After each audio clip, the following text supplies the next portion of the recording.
గుంటను త్రవ్వువాడే దానిలో పడును, రాతిని పొర్లించు వాని మీదకి అది తిరిగి వచ్చును. అబద్ధములాడు వాడు తాను నలుగుగొట్టిన వారిని ద్వేషించును. ఇచ్చగపు మాట్లాడు నోరు నష్టమును కలుగు చేయి. మాది పల్లెటూరు అని చెప్పాను కదూ, ఒక తీర్థం జరిగేది. అది పెద్ద ఇసుక దినిలో జరిగేది. చాలామంది వచ్చేవారు, చాలామంది ఆడపిల్లలు మగపిల్లలు వచ్చేవారు. ఆడపిల్లలు నడుస్తూ ఉంటే వీళ్ళు ఏం చేసేవారంటే, కొంతమంది మగబిడ్డలు ఆ ఇసుక మీద గోతులు తీసేవారు. ఎందుకంటే ఆ పాప కానీ ఆ పిల్లలు కానీ వెళ్తూ ఉంటే ఆ గోతులో పడతారని. ఆ గోతులో ఆడపిల్లలు పడితే వెనకాల మగపిల్లలు వస్తారు కదా, వాళ్ళు కూడా పడతారు. ఇక్కడ వాక్యం సెలవిచ్చేది ఏమిటి? గుంటను త్రవ్వువాడే దానిలో పన్ను. నువ్వు త్రవ్వుకున్నావు, నువ్వు పడతావు, చివరికి తన్నులు తింటావు. చాలా జాగ్రత్తగా ఆలోచించాలని ప్రభు పేరిట నేను మనవి చేస్తున్నాను. నువ్వు అబద్ధములాడి ఎంతో చాకచక్యంగా నేను ఈ కార్యాన్ని చేశాను అనుకుంటున్నావు, దానికి నష్టాన్ని నువ్వు పొందుతావు అనే విషయాన్ని జ్ఞాపకం చేస్తున్నా. కొండెగాళ్లుగా జీవించవద్దు, చాడీలు చెప్పేవారుగా జీవించవద్దు. చేతనైతే మేలు చేద్దాం, చేత కాకపోతే హాని చేయకుండా వారి కొరకు ప్రార్థించే అనుభవంలోనికి రావాలని మనవి చేస్తూ ముగిస్తున్నాను. What are we listening? మనం ఏం వింటున్నాం?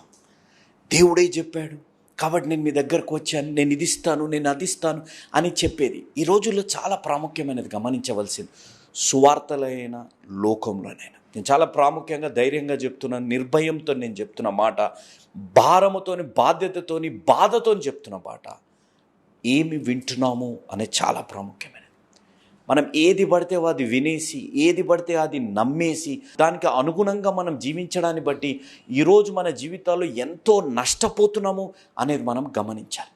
నేను చెప్పే మాట, దేవుడు ఏమి చేశారు అనంటే, ఐగుప్తు దేశంలో ఇశ్రాయేల్ దేశస్తులు పడుతున్న శ్రమలకి దేవుడు వారికి ఏం చేశారు? ఒక వాగ్దానం చేశారు. నేను మిమ్మల్ని పాలు తేనె ప్రవహించే దేశానికి తీసుకొస్తానని. ఆ మాట, మనుషుల మాట దేవుడు విన్నారు, దేవుడు వారికి స్పందించారు.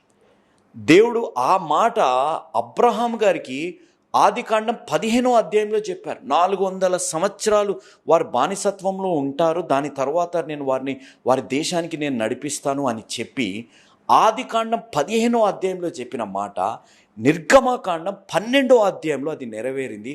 దాంట్లో రాయబడ్డ అద్భుతమైన మాట ఏంటిదనగా, ఆ 12వ అధ్యాయంలో మీరు రాయబడ్డది, the Lord kept his promise అనే మాట రాయబడింది.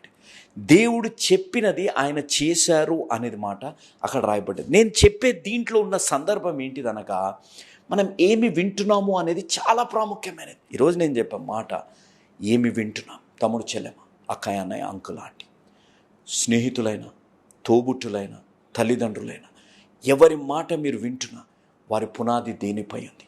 వారు దేనిపై ఆధారపడి మీకు చెప్తున్నారు, మీరు దేనిని వింటున్నారు అనేది మీరు చాలా జాగ్రత్తగా వినాలి. మీరు ఈ వీడియోని చూడండి. ఈ వీడియోలో చేప, 2 చేపలు ఉన్నాయి. ఈ 2 చేపలో ఒకటి వచ్చి మాట్లాడుతుంది కదా, ఏంటిది? వల. అది యాక్చువల్గా వల. అది మాట్లాడుతుంటే ఇది ఏం చేసింది? విని విని విని దాన్ని పట్టుకుందామని వెళ్ళింది. పట్టుకుందాము అని వెళ్ళే వరకు ఏమైపోయింది?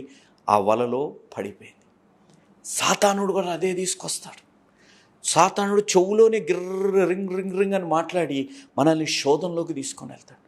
వాడు నా గురించి ఏమంటున్నాడు, తను నా గురించి ఏమనుకుంటుంది అనేది వినాలనే ఆసక్తితోని, వేరే వాటివి వినాలనే ఆసక్తితోని ఈరోజు ఎన్ని మార్లు చెప్పినా తక్కువనే, ఎన్ని మార్లు చెప్పినా తక్కువనే. ఈరోజు వైవాహిక జీవితంలో ఎవరు మాటలు విని మన సంబంధం బలహీనపడింది అని ఎన్ని మార్లు మీరు వాక్యం వినొచ్చు. వినేటప్పుడు ఇవి గుర్తురావు, వినేటప్పుడు ఇవేవి గుర్తురావు. మనం మనుషుల మాట విని మన సంబంధాలని బలహీనపరచుకోకూడదు, సంబంధాలని దూరపరచుకోకూడదు. మనం దేవుడి మాట, దేవుడి నడిపింపులో ఉండాలనేది ఇతరులు చెప్పే మాటలు మనం వినేటప్పుడు రావు. ఎందుకు అంటే మన పునాది క్రీస్తులో లేదు కాబట్టి, మనం ఆనుకునే దేవుడిపై కాదు కాబట్టి. నువ్వు దేవుడిలో పునాదిపై ఉంటే దేవుడిపై నువ్వు ఆధారపడాలి. నీ కష్టకాలంలో, నీ శ్రమలలో వచ్చినప్పుడు నువ్వు దేవుడిపై ఆధారపడితే దేవుడు నీకు ఒక మార్గాన్ని చూపెడతాడు, దేవుడు నీకు ఒక సహనాన్ని ఏర్పాటు చేస్తాడు, దేవుడు నీకు ఒక నడిపింపు దయచేస్తాడు. కాబట్టి నేను చెప్పే మాట, ఈ వీడియోలో జరిగినట్టు మీరు కూడా చేస్తున్నారేమో. ఇద్దరు ఉన్నారు, ఒకడు విన్నాడు, ఇంకొకడు వినలేదు. ఒక చాప వినింది, ఇంకొక చాప వినలేదు. అంటే అర్థం ఏంటిది? మనం ఏమి వింటున్నాము అనేది చాలా ప్రాముఖ్యమైనది.